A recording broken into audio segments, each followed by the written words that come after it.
الفنان عزت العلايلي في مسلسل مسك الليل. احنا هنا بنشوف شخصية المثالي الإلزامي، مثال إلزامي، يعني مثالي في أخلاقياته ومبادئه وملتزم بيها بشكل كبير جدا جدا.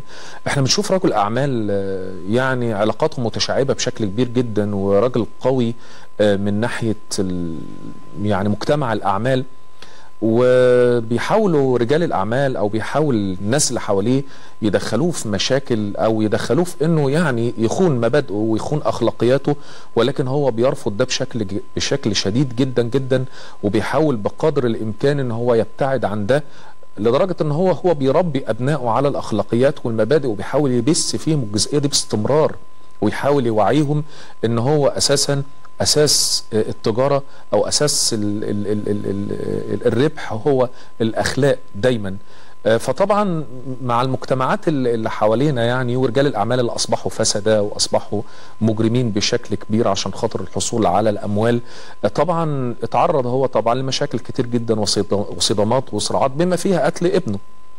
ومع ذلك رغم ان ابنه اتقتل هو صمد ووقف، وبرضه حاول يثبت حق ابنه بالحق برضه، ويشوف مين اللي قتله بشكل يعني فيه نزاهة وعدالة وأخلاقيات. ودي الشخصية دي قلما يعني ان هي تتوجد، لكن يعني هي موجودة، ولكن هي في الغالب ما بتبقاش باينة يعني في المجتمع. أرجوك اهدى يا كريم، الموضوع مش خلاص بقى في ايد المباحث.